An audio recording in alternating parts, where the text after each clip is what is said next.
for me, it feels like déjà vu all over again, because I was Transport Minister when the last recommendation was made for Heathrow. And of course, that was the second time in the last Labour government that a recommendation was made in respect of Heathrow. And this is the third official recommendation over the last 12 years. So the question is whether this is one of those cases where the cumulative impact of recommendations in favour of the expansion of Heathrow ultimately leads it to happen, or whether what you're going to see in this case is another period of inaction, because, of course, the one group of people that Sir Howard did not mention in his introduction just then was the voters, and this is a big and difficult electoral issue. And let me just give you my judgment for a few minutes as somebody who's not party to these decisions at all, but observes them closely and believes that it is right to, on the terms that Howard set out in his report, with robust conditions in respect of noise, pollution, public transport, and further expansion, it is right to expand Heathrow. Just give you my view as to what the likely or the possible options are hereafter. It looks to me as if what Howard has done is two things. The first is he's made it very difficult for any other proposal than Heathrow to proceed in the near future. Though on the morning of the report it was said that the report says that Gatwick would be credible. In fact, the phrase in the report is plausible, and the recommendation is very firmly in favour of Heathrow on economic and practical grounds. That, I think, makes it difficult for Gatwick to proceed immediately. I think it would need some further process of review to take place. And, of course, the Estuary Airport, which we very nearly had in the 1970s when Maplin was started and then stopped by Tony Crossland, the Estuary Airport is out of the running at all. So the only serious option on the table for further expansion is Heathrow. That does not, however, mean it will happen, because the choice now isn't between Heathrow and Gatwick. It's between action and inaction. And as somebody who has been around the course on this several times, I can tell you there is nothing more inviting for politicians when it comes to the expansion of airports in London than inaction. It's very easy. It's a very easy course to pursue. It simply involves doing nothing. Or actually it involves appearing to do something. It involves appearing to be further considering issues relating to Heathrow, but in fact not actually taking a decision in a way that is going to lead to action in any short time period. What's my view as to how it looks at the moment? It's hard to tell. We won't know until the autumn. But the early omens are not particularly encouraging. The government did not take a firm and decisive lead last week. What it took was, to say it was going to firmly and decisively read the report. And it was going to take many months to firmly and decisively read the report. And it is true, it is 357 pages. So that takes more than a day or two to read, but it certainly doesn't take 6 months to read and for the government to make up its mind. So the early omens are not encouraging in that there is not going to be an early decision. A decision in the autumn, which is what we're now promised. And autumn is, as I know as a former minister, is a very, very flexible term. Autumn can go right up. Indeed, one government spokesman I heard say autumn, another said the end of the year. Autumn can last until the end of the year. The end of the year, I can assure you, can last well into 2016 because further issues have arisen, which mean that it can't quite be decided in that time frame. End of the year could easily mean next spring, or indeed after next year's mayoral election, which is the next big electoral test. Because the big problem with what the government did is it thought that by reporting after the 2015 election, it would make it politically easier to take a decision. That was always, to my mind, a perverse view, because the first election that happens after the 2015 general election is the 2016 mayoral election. And as you can see already, it's not going to be easy for the government, because the Conservative Party is very strongly divided on this issue. It's not going to be easy for a Conservative government to take a firm and decisive lead in the direction of Heathrow before the mayoral election. Now, Boris and Zach have both said that they will throw themselves in front of I think it's slightly different phrases, but in front of various different implements which are required to build airports if the decision was taken to proceed. Well, even if a decision was taken in principle, there'll be a long period of consultation and you wouldn't get diggers on the ground for a good time yet. But it clearly isn't going to be a comfortable position for a Conservative government to be endorsing a decision to proceed with a runway when their most likely mayoral candidate, indeed very possibly their mayoral candidate by the end of September, because the Tory mayoral selection is completed before the government, before almost any definition of autumn comes into play, because it's in September. The most likely mayoral candidate is going to be very strongly against in Zach Goldsmith, and the existing mayor is strongly against too. So the best that you would get is a very bitter division in public voices, so far as the Conservatives are concerned. But before you could even get to a government decision to proceed, about a third of the cabinet are known to be hostile or extremely hostile, and in the case of several cabinet ministers led by Justine Greening, who have constituencies near Heathrow, bitterly hostile to the expansion of Heathrow. So even getting a government decision to proceed is not going to be easy. And I note that the new Chief Secretary of the Treasury is Guy Hands, who is also a vocal opponent of Heathrow. And so even at the economic heart of the government, the councils are going to be divided. I say all this simply because it's very important to bring a reality check to your considerations, that the easiest thing to do in respect of airport expansion is to do nothing, simply to let the debate run on, to find some further mechanism. When I was in government, we found many of them, by the way, in order to keep the process of not taking a final decision going, and you could do that for several years. And I would have thought that there were, I would put about equal weight on three options in the autumn. The first is a decision to proceed, which will then, of course, be subject to consultation and a long process thereafter, but would at least give a clear lead, though I'm not at all sure how they will handle the mayor and his likely Tory successor. The second would be some further process, and there are huge numbers of issues which you could create a further process about. The Noise Authority, the commitment that there should be no overall, or possibly no overall increase in noise. In fact, actually, this is, I think, one of the weaknesses of the report as I read it, all 347 pages over the weekend, that it isn't absolutely clear on this, the really critical and central issues as far as Heathrow and its neighbourhood is concerned, and wider community in West London, is, of course, the issue of noise. Not just the high incidence of noise, the 57 decibel plus noise, but of course the simple fact of having flights passing overhead. And Howard isn't absolutely clear on this issue. He says that this should be a subject to negotiation, what the noise level should be, and then there should be a binding commitment to stick by that negotiated settlement with a noise authority.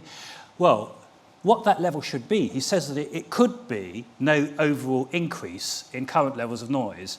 Now, there's a huge debate about what overall increase means. Does overall increase mean overall increase in total incidence of noise, of high levels of noise in particular communities, or just in the noise created at large, and if so, on what measure? Now, I can assure you, just rehearsing some of those issues, you could easily spend the next few years in an independent review looking at options for ensuring that Heathrow does not create any overall increase in the level of noise. So a second course, which could well take place this autumn, is a decision to commission further work, which could take some time, to refine Sir Howard's recommendations before a final decision is taken, and to consult. The third would be to say that the government is not at present satisfied that certain of the conditions laid down by Howard can be met, and call for some further review based on that judgment too, which could possibly create an opening over a period of time for another runway option. So how do I see it at the moment? That what I think Howard has done is made it possible that Heathrow could proceed. He's made it very difficult in the short term for any other option to proceed. But this is absolutely not the green light. There is a very intense political process that will need to be gone through before any green light appears. It's a kind of flashing amber light at the moment, and a lot will depend upon David Cameron's sense of the politics of this at the end of the year, when he has to make a judgment as to whether, given everything else he's got to face, a Euro referendum, a mayoral election in London next year, £12 billion of welfare cuts, a new Labour leader, and so on, whether he wants, and of course a divided cabinet on this issue, whether he wants to expend what could turn out to be significant political capital, and in his case, needing to explain what will be seen as a U-turn on proceeding with Heathrow. If all that sounds a bit pessimistic, if you read my article in the FT on Saturday, you'll see that my judgment is that when it comes to big infrastructure, we can spend a long time deciding, because we're a democracy, all of the issues I've just raised are essentially issues to do with the working of our democracy. We can spend a long time taking key decisions on infrastructure, but ultimately, we do take a decision and get it right. And in fact, the fact that London is, as Howard said, a global city, in some ways, the global city at the moment, is a testament to the fact that we do ultimately get it right. We have transformed London transport over the last 20 years. Much of central London at the moment is a building site because of the expansion of London transport and the building of Crossrail. Despite however many public inquiries it was, Terminal 4 was built and then Terminal 5 was built. So my last optimistic judgment is that at some point in the next 15 years, there will be another runway. It may be at Heathrow, it may be at Gatwick, maybe an option for some new airport will be developed if neither of those prove possible. So at some point, a decision will be taken. It will probably come, as these things often do, in a spirit of crisis when some very significant thing has happened. Some major company has decided to relocate, or we go through another period of economic turbulence, and the need for increased airport capacity is held to be an absolutely critical issue if we're going to resolve that particular crisis. So it may be that it happens in a spirit of crisis, but we do tend to get there in the end. So if you wanted my final prediction, it's that there will be at least one new runway built somewhere in the southeast of England over the next 20 years. Last week's report means it's more likely it will be at Heathrow. It's possible it will be soon, but I'm not a betting man, and I certainly wouldn't put a lot of money on either of those eventualities. Thank you very much.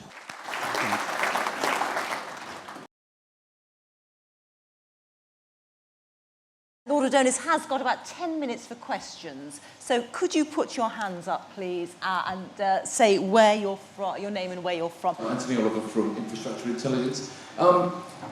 Pessimistic, perhaps optimistic. Do you think, bearing in mind where we are now, this process was the right way to go about trying to get it to a decision? Well, I don't think any other process would have got us further forward, because, of course, the Conservatives came in 2010, committed to no third runway as part of David Cameron's Vote Blue, Go Green strategy. So if there hadn't been this process, nothing would have happened at all. There's no way that the Conservatives were suddenly going to do a U-turn in their 2015 manifesto without any process.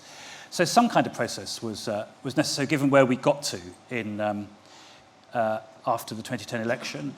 And my view, reading the report, is that as a process, it's gone about as well as it could have done. It's a good report, very thorough. Sir Howard Davis is a highly credible figure and has presented it very clearly. And he hasn't, though what I'd feared would happen is, because of the politics, was that he might set out a number of options which might not take us further forward at all. If he'd simply set out a Heathrow option and a Gatwick option, perhaps a nod to the possibility of developing a completely new airport, then that wouldn't have taken us further forward at all. I think he has taken us further forward, and he's made a clear and decisive recommendation. It is a new Heathrow option, different from the one that I agreed when I was in government, and the impacts of it, the noise and impacts are significantly less than the third runway which was proposed under the last Labour government because of its location. And if all of the conditions he's put in place could could be implemented too, then it would be better still. And I think a great deal depends upon whether those conditions are seen to be credible. And if they are, that will be in no small part because they were recommended by Davis, and that will become the kind of benchmark standard for how you take forward Heathrow, which again I think could make it more palatable. So, given where we got to, I don't think any other course was viable. Now, when people say we're terrible at doing infrastructure, and this is a kind of exhibition of how useless we are, I don't actually buy that argument, having been a minister and seen this issue. We can be very decisive on infrastructure, including infrastructure that is deeply controversial. At the beginning of 2010, before the election, in March 2010, I published the plan, including the route plan in great detail for HS2. Given that this line comes out of London and goes straight through the Chilterns, which has more lawyers per square inch, I'm told, than anywhere in the world, this was quite a controversial thing to do.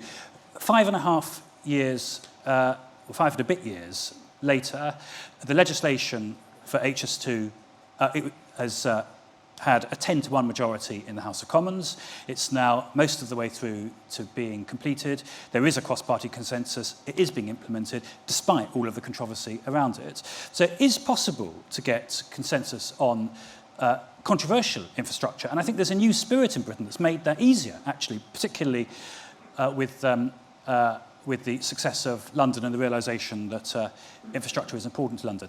The issue with the airport, though, is a particularly sensitive one because of the very large noise contour that it creates in West London.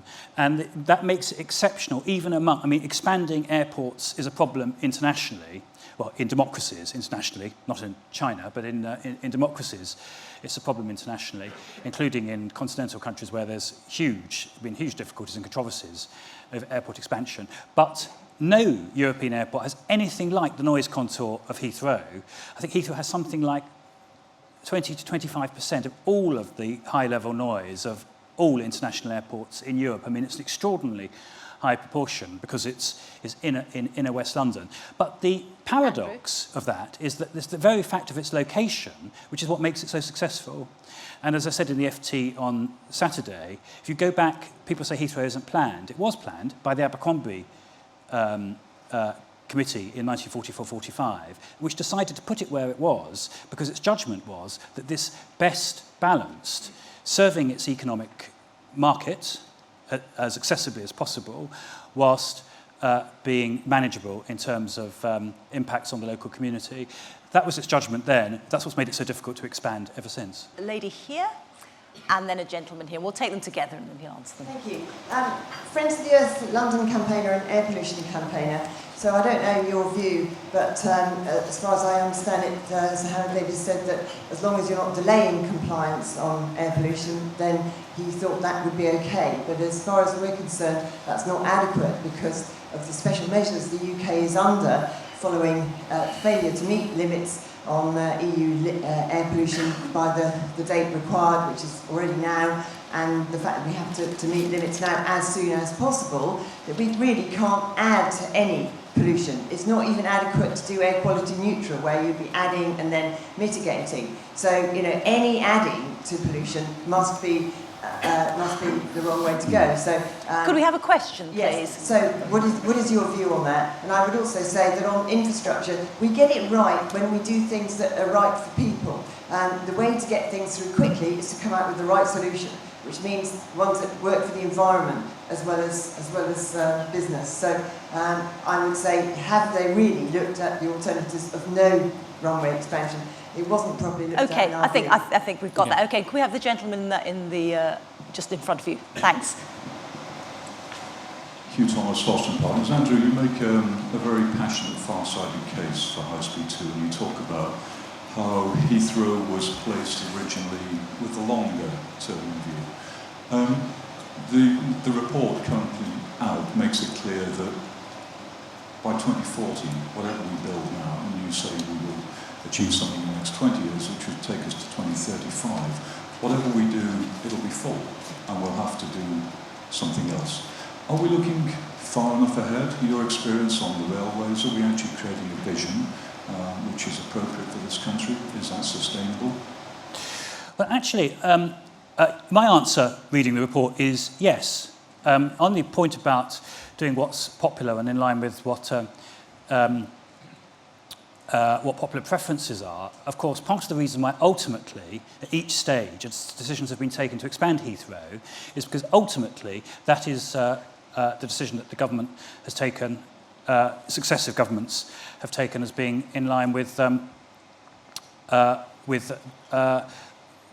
national interest, including the fact that, of course, Heathrow is hugely, amongst air passengers and the wider public, is, of course, hugely popular. Apart from Dubai, it's only recently been overtaken. It has the highest number of passengers of any airport in the world. It's part of the reason why London is so successful economically, is because it's an extremely effective gateway into the UK, not just into London, but into this huge economic hinterland to the west. And it's highly accessible from all parts of England, apart from the east, where it's less accessible. That even then, the M25 has significantly improved it over recent years, and Crossrail will improve it soon. And of course, the two big infrastructure projects in the offing at the moment will very significantly improve the connectivity of Heathrow. Crossrail, which serves Heathrow, and HS2, which is often said doesn't serve Heathrow, but in fact it does. The Old Oak Common Junction, which will be the biggest transport interchange which we will create in this generation, which is going to be the big interchange between Crossrail and HS2, just west of Paddington, in the big marshalling yards that you see as you come out of Paddington at the moment, by Wormwood Scrubs. There was a debate when I was Secretary whether we should call it Wormwood Scrubs International or Old Oak Common. I actually wanted to call it Heathrow Junction because it was effectively what it was. People say it doesn't serve Heathrow. In fact, it's 10 minutes from Heathrow by shuttle, either of the big terminal centres, from Old Oak Common. So the connectivity of Heathrow will be transformed. And if you could get an opening to the west and the south by rail, which is perfectly feasible, then you'd improve it further still. So my judgment is, if a decision was actually taken to proceed, then, and the runway was built, then I think Heathrow would be fine for much of the next generation. What happens after that? Who knows? I mean, it's very hard to say, because a decision has not been taken to close it completely and open a completely new airport, which would have been the alternative. Howard Davis does say that air quality standards, EU standards, need to be met. The precise form in which they're met and how rigorously that's going to be policed and so on is going to be a hugely contentious issue, clearly, over the period ahead. As contentious as the noise issue. And part of the reason why this decision, I think, is, even if a decision in principle was taken to proceed at the end of the year, why the consultation and implementation is going to be very controversial, is defining precisely what is meant by meeting EU standards in respect of air quality, which is going to be, I think, as problematic in defining as no overall increase in noise. I mean, these phrases, which sound good, turning them into actual policies, which of course matter hugely to users and the local community, that's going to take a good deal of time and work to get in a place that will actually allow the airport to expand. Okay. Andrew, thank you very much indeed. Thank you.